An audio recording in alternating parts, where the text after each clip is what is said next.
Hello, I'm Faye Waterman, the conversation curator, and this is What is Your Superpower, the podcast. And today's guest is Cindy Cohen, and Cindy is known as the Texas Oil Lady. Welcome, Cindy, and thank you for your time. Oh, thank you, Faye. I appreciate this time. Good. Now, what we're here for is to discover, if you don't already know, what your superpower or superpowers are. So what do you think right now are your superpowers and why?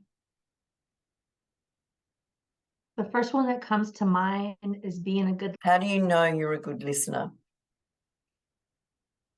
because people will come to me and share either their problems or what's going on with their life, knowing that I'm going to listen and not judge, and then possibly provide some positive information to share with them. Do you think you have any other superpowers? I think that another one would be loving unconditionally. That my family, I love my family so much, and my friends, that I would do anything for them, no matter what. No matter what. That's a brilliant superpower. Tell us a little bit about you and how you use those superpowers that you have. I feel like the way that I use my superpowers is that I've worked really hard to have amazing relationships with my family. My son, I have a son and a daughter and a husband that we talk a lot, communicate one way or another, no matter where we're living or what's going on. We make time. How are you doing? The loving unconditionally is, what's going on? I have some bad news, or this happened, that kind of thing. And we can talk to each other. So I've worked really hard on making sure that when the kids were little, and now they're grown, they're in their 20s, that, we still had that relationship. That's fabulous. And you can take that on to other areas of your life as well, not only with family, but friends and business in itself. Because when you're working in a business, you either have to love what you do and want to do it all the time, or you don't love what you do. I agree. Yeah. So let's talk about the listening, the good listening, and what is it that you find when you're having a conversation with someone that you find out or hear that they're not saying? How do you listen? Can you describe how you listen to what people are saying? I feel I listen by, first of all, their tone, how they sound, whether it's in person, also on the phone. An example is my son called me a couple of weeks ago, and I could already tell within the first few seconds something was wrong by the tone of his voice. And I'm like, what's wrong? And he had some bad news to share. And I'm like, so listening to the tone, knowing that person, people, figuring out how can I help you. So when you're working with your clients and then you're just finding out about them, what is it that you do that helps you to go deeper in and really find out what the issue is? Because sometimes when you're working with them, they don't even know themselves until they have that conversation with you and you draw it out of them. So having the conversation with a person, what is going on with themselves or their animals, if it's that type of a conversation, what's going on, did something traumatic happen? Asking those questions. Did someone move did someone move out of your home? Did someone pass away? If I'm trying to evaluate for the emotional support side of helping them with essential oils, or just being a friend, finding out how can we support them in one form or fashion.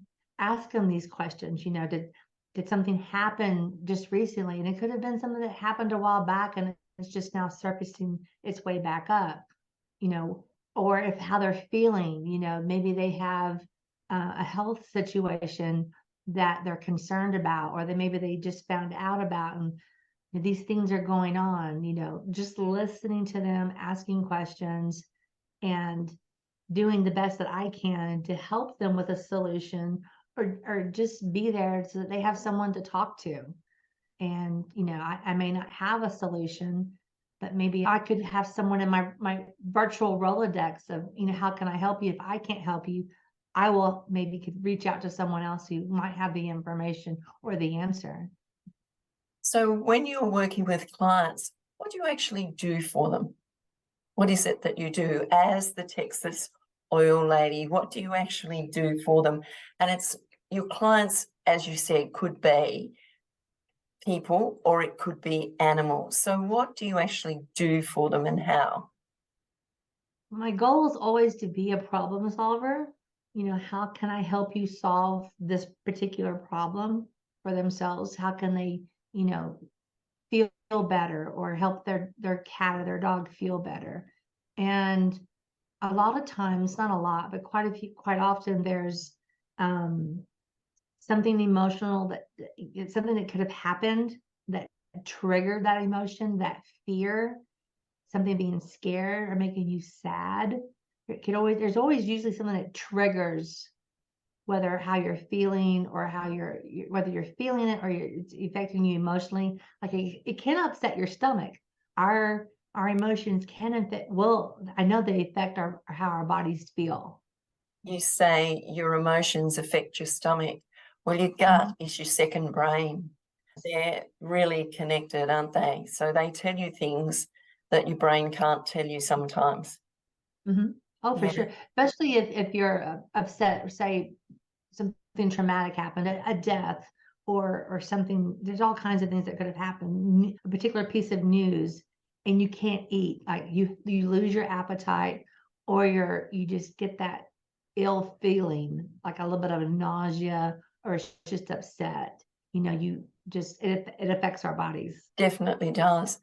So when you're working with, if you're working with someone regarding their animal and they're telling you what the issues are, how do you actually work with that animal? What's your superpower when working with animals? Well, if we're working virtually, I will ask the pet owner to send pictures if possible, maybe a little video. If they're small enough and I can see them on their cell phone, video camera, seeing that if it's a physical issue, like if there's an irritation or a sore or something like that. If in person, obviously I can see better, but either way, we have ways to see visually, no matter what the situation is. And then you try to figure out the easiest protocol, right? Have them try it. And if that doesn't work, then we try something else. Because even with humans, even when we do go to the doctor, one medicine or whatever it is may or may not work. And if it doesn't work, then you need to try something else. So it's trial and error, and hopefully you get more positives with a majority of the solutions. And then again, that particular essential oil or that particular, drug, it doesn't work. You have to try something else. So. It's all a matter of trial and error, isn't it? Yeah. Do you actually feel intuitive when you're working with animals? Can you pick up things that their owners don't even pick up? Sometimes. It depends on how long I've been around the animal. Like with my own animals, yeah, I see their behavior and how they act over a long period of time. If it's a first time, consultation, I ask the parent or pet parent, what's been going on? And they could have been outside during a thunderstorm, and a parent was at home to let them in, and it was thunder and lightning. And they're just shaking all over when they come in, or they're still shaking, something like that. You kind of know right away. It could have been they were outside all day long and a car passed by and there was a backfire and it just scared them really bad, and it's still here. Animals can't speak to us, obviously, but their behavior can speak to us. And if you watch them, you're like, oh, well, you're acting kind of weird. Either they've got, normally, a lot of times your pet will have an upset stomach. Like you'll see them like, oh, when I go to the back door, or they let you know. You watch them. You've got to, see your your pets and realize what's a normal behavior, what's an abnormal. And it's just something that you have, if you're a caring pet parent, you need to take notice of these things. And a lot of times we miss them. I miss them. We're human. What about you and how you came to where you are today? How you got to where you are today? Me generally, or in my business? Everything. Everything. I think I know things happen for a reason. Okay. What pops in my head first is knowing that I am where I need to be, is educating people about holistic solutions. Is I'm going to speak about my grandson. My oldest grandson has a rare condition called Russell Silver syndrome. He was born with it and nobody knew what it was. He was very small when he was born. And eventually they found out that, his stomach and his brain weren't communicating about hunger. And so he had to have an NG tube put into his stomach. For a couple of months, I didn't know what was going on. And finally, my daughter-in-law, God love her, she figured out she needed to get Brayden to see a geneticist, and then got into the geneticist, and they did the DNA test. And that's how they found out that he had Russell Silver syndrome, which is a growth hormone problem. And both her and my son did lots of research and got in connection with the foundation called the Magic Foundation and learned more about Russell Silver syndrome and all that entails. And the more research they did, they found out that also the environment plays a part in the growth of a body, right? So they kind of detox their home as best they could. We as humans, we do the best we can. We're never 100% all the way, but we do all that we can. So there went all the toxic cleaners, the Clorox, all those bleaches and things like that, and the Lysols. Those were out of the house. The way they eat, they cook a lot from scratch, and they buy organic, vegetables and fruits and products and things. And so they change their life to help him have the best life possible, that kind of thing. So when I would listen to them and they would share information, I'm like, I am where I need to be, because too many of the chemicals and pollutions and things, toxins from the food to what we consume, to what we touch, what goes on our skin, what we breathe, is a big factor in how healthy our body can be. And I don't understand all of the technical chemical names. That's what I have them for as a resource, or the internet. But I'm like, I got it. I understood. And so I'm able to share a lot better with the people, my clients and people, friends and colleagues. There are better ways to take care of ourselves and your family. Yeah. And when you started with the oils, what was the reason for you starting with the oils? Western medicine made me sicker. So something as simple as allergies that I developed living in Central Texas, it was bad. And over-the-counter medication, then went to the doctor for prescriptions, and it made me sicker and sicker, and I was miserable. And when I met a lady at an event, she introduced me to the essential oils. And when I reached out to her and I said, I need an alternative to help me feel better, lemon, lavender, and peppermint were my saved my issues. No more sinus infections. I haven't had a sinus infection in 7 years. That's pretty amazing, isn't I it? don't need those particular products in my life anymore. My medicine cabinet is now a non-toxic medicine cabinet, and it's got essential oils in it. Fantastic. And so with what you know and understand about what your experience was, you can now help others in those areas who live with allergies, and because there's so many people living with allergies these days, and children have allergies, but why at such a young age? Why do children have allergies? Are they born with allergies? Is it a genetic thing? What is it? And it's all very interesting, and you would find out so much about how people live, how they think, how they feel, what they do, why they do what they do. And sometimes they can be very desperate to do things to help someone that's not well. And then you step in and listen to what they're saying and get a deeper understanding of where they're coming from and can support them through their journey to healing. Yeah. I feel like a lot of us in this field, we healed ourselves and we want to share. And we're very passionate about what works. And not everyone is interested, and that's okay. That's their choice. But those who want to not have side effects or want to put toxin products into their bodies, or sometimes excessive or too much use of one particular steroid or medicine can actually damage organs. You know, we've only got one body, but we've got to take care of it. So let's take care of it as best we can. I'm not saying don't go see the doctor. There's a time when you need to go. And there's a balance between both. It's not just one or the other. There's a balance depending on the situation. Yes. So you called me ma'am. It's a Texas thing. It's a show of respect. I was taught to do that. I love it. I love it.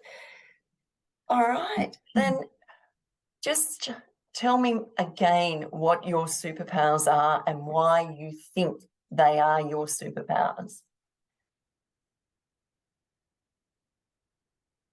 I'm thinking now one of my superpowers is sharing. There you go. I think sharing is a new one that I'd like to add to that list. You know,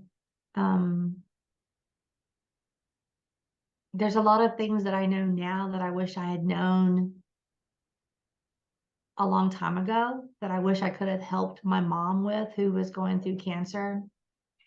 You know, maybe she could have had a better quality life. Cancer is there's no cure for cancer, but on how you handle it, she could have had her a longer life to have seen her great grandchildren. So your superpowers are listening, loving unconditionally, and sharing. Mm-hmm. So we discovered another one as we were having this conversation.